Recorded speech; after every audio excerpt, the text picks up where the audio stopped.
사연 읽어볼까요? 네. 제가 네, 읽겠습니다. 읽어주세요.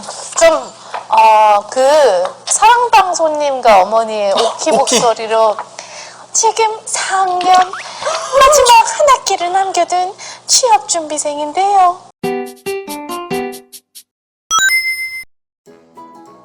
취업 준비를 해야 한다고는 생각하는데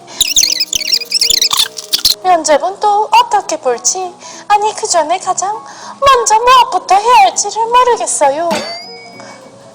토익부터 해야 하나요? 짧은 조언이라도 부탁드려요. 제일 먼저 착각하시는 게 취업 준비할 때 토익 등록이 1번이라고 생각을 하시는데 아니에요. 아니고 제가 항상 말씀을 드리는 게 뭐냐면 학교 본부에 가면, 본부 건물 가면 취업 지원센터가 있거든요. 거기를 반드시 제일 먼저 방문하세요. 그게 퍼스트 스텝입니다. 근데 왜냐면 거기 가면 5주에서 8주 정도 이렇게 심리 상담처럼 주 1회 1시간씩 이 취업 컨설팅을 이렇게 해주거든요. 아, 그래요? 네. 네.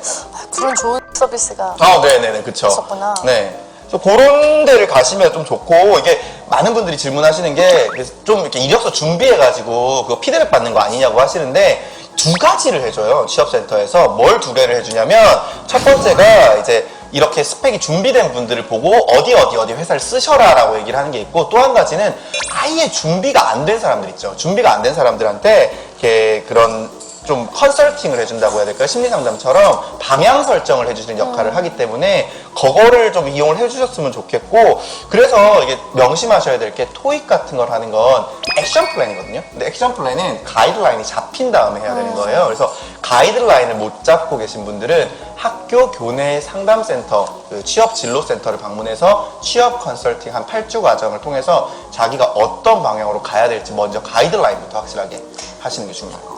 방향성 얘기를 하셔서 네. 이제 말을 하자면은, 저도 사실 이런 질문을 굉장히 많이 받는데 제가 늘 하는 얘기는 뭐냐면은 앞으로 어떻게 살고 싶은지부터 먼저 생각을 하라고 얘기를 해요. 왜냐면은 사람이 내가 목적지가 어딘지를 결정을 한 후에 거기로 어떻게 갈 건지를 내가 결정을 하는 거지, 그냥 이렇게 가면서 계속 내가 어디를 가야 되지 생각하면 되게 혼란스러워요. 만약에 그러니까 돈으로 제가 만약에 비교를 하면은 내가 어떻게든 5년 내로 10억을 마련해야 된다. 그러면 당장 뭐 예를 들어 10억을 마련했다는 사람이 일반 직장에 들어가면 답이 안 나오거든요. 그런 것처럼 내가 원하는 곳이 어디를 갈지, 목표가 뭔지를 정한 후에 그 목표를 이루기 위해서 내가 뭘 해야 될지 그 액션 플랜을 그쵸. 짜는 게 중요한 것 같아요. 사실 학교의 그 취업 진로센터에서 이런 말씀들을 좀 해주시거든요. 그래서 저 같은 경우는 어떻게 하겠냐 하면은 꿈목록을, 물론 제가 했던 방법이지만 꿈목록을 한번 써보세요. 죽기 전에 뭘 하고 싶은지 다 써보면은 대충 내가 어떤 삶을 원하는지 그 그림이 나와요.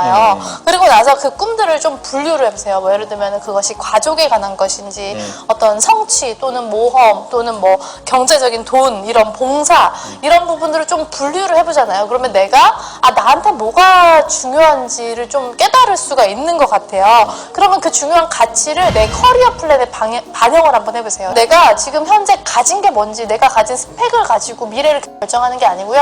미래를 어느 정도 결정을 해놓고 그 밑그림을 따라서 색칠을 이제 해나가는 거죠.